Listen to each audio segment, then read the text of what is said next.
उद्देश्य को लेके एक विशेष कार्यक्रम को लेके हम लोग यहाँ पर इकट्ठे हुए हैं। हम लोग यहाँ पर जैसे हम लोग एफपीओ चलाते हैं, मैडम एनजीओ चलाती हैं, एग्रीकल्चर डिपार्टमेंट सब लोग लगे हुए हैं, लेकिन फिर भी जब तक शिक्षक किसी काम में नहीं जुड़ता लगता है वो कार्यक्रम हो नहीं पाता। तो शिक्षक की बहुत ज्यादा आवश्यकता पड़ी, क्योंकि वो जमीन से जुड़ी पहली कड़ी है और बच्चों से सबसे पहले माँ बाप के बाद शिक्षक ही जुड़ता है। शिक्षक ही बच्चों के स्वास्थ्य का, माँ बाप के बाद बच्चों के स्वास्थ्य का अगर ध्यान रखता है वो शिक्षक। अब मैं आज के इस कार्यक्रम में मैं एकदम पीछे जाती हूँ। बहुत समय की बात देखिए, हम ही लोग आपस में ये बात करते हैं कि फलाने गांव में वो बुजुर्ग 103 साल जिया, 104 साल जिया, या 110 साल जिया, या हमारी नानी दादी 100 साल जी। हम लोग अक्सर जिक्र करते हैं और उसको सुन के हमें अचंभा भी होता है कि हम लोग तो इसी एज में हमारा ये हाल है, लेकिन वो लोग वहां तक कैसे पहुंचे। बहुत और भी कारण है, वातावरण है, ये सब चीजें हैं, लेकिन सबसे बड़ा कारण यही है कि वो लोग, उस समय के लोग सबसे अधिक आगे मोटे अनाज का इस्तेमाल करते। आज भी आपने गांव में देखा होगा, ज्यादातर जैसे ही सर्दियां शुरू हो जाती हैं लोग ज्वार, बाजरे आदि की रोटी खाने लगते हैं। आज जो युवा पीढ़ी, हमारी नई पीढ़ी है, वो इस चीज से दूर होती चलेगा। वो केवल गेहूं और चावल तक सीमित हो गई है, मैदा और चीनी तक सीमित हो गई है, क्योंकि उनको अभी इसके विषय में जानकारी नहीं है। केवल ये जो चीजें, मोटा अनाज, जो ये छोटे दाने का अनाज, गेहूं चावल के अलावा ये बाजरा, ज्वार, रागी, कोदो, ये सब चीजें जो छोटा अनाज है, ये गरीबों के अनाज में शामिल हो गया था। अगर कोई परिवार इसे खाता है तो बोल दिया जाता है गरीब है इसलिए ये बेचारे ये चीज खा रहे हैं।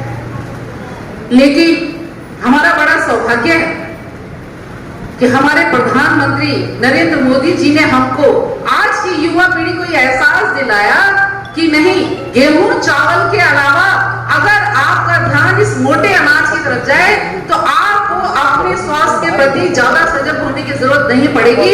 इसका सेवन करके ही आप बहुत स्वास्थ्य की ओर बढ़ जाएंगे।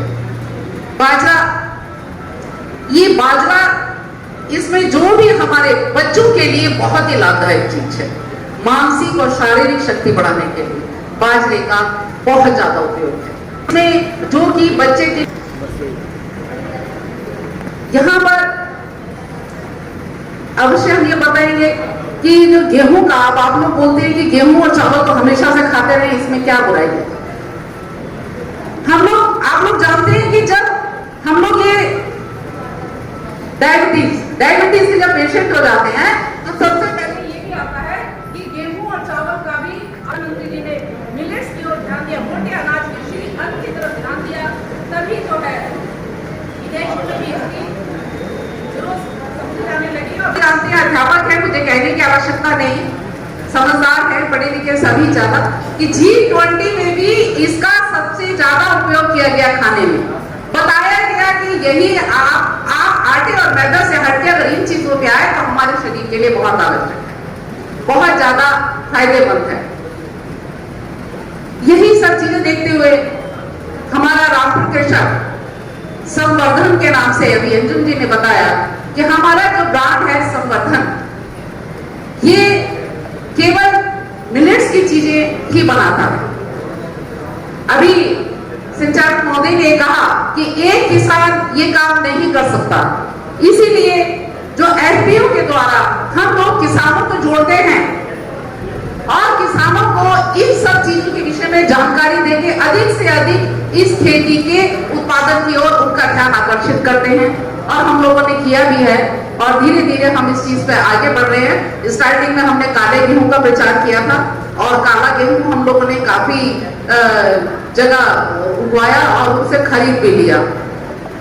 हमने एक मुहिम चलाई थी कुपोषित बच्चों को सुपोषित की ओर लाने के, और हम इसमें सफल हुए हैं। हमारा जो है ये प्रोग्राम जो कुपोषित बच्चे हैं वो 2 महीने में 3 महीने में जो है सुपोषित हो चुके हैं।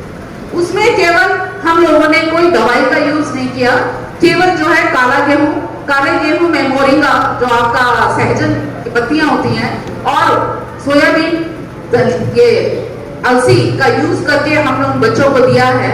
हम लोगों ने किसान के द्वारा उत्पादित अनाज से ही उनके बच्चों की दवाई बनाई और उन्हें ठीक किया। तो एफपीओ का लक्ष्य यही है कि किसान के द्वारा उत्पादित चीजों को हम आगे बढ़ाएं, उनको इसके फायदे और व्यापार के विषय में भी बताएं और उनसे जो बनने वाली चीजें उनसे रोगों से किस तरह से मुक्ति पाएगी, ये हम एफपीओ का टारगेट लेके चल रहे हैं।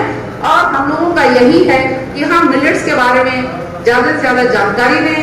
हम लोग मिलेट से बाजरे के और रागी के बिस्किट्स तैयार करते हैं। मल्टीग्रेन आटा भी हम लोग तैयार करते हैं। मल्टीग्रेन आटा में केवल काला गेहूं और आपका बाजरा होता है। जो आपको बिस्किट मिलेंगे उसके अंदर रागी और बाजरे के होंगे, चीनी का इस्तेमाल नहीं है, उसमें हनी का इस्तेमाल किया गया है।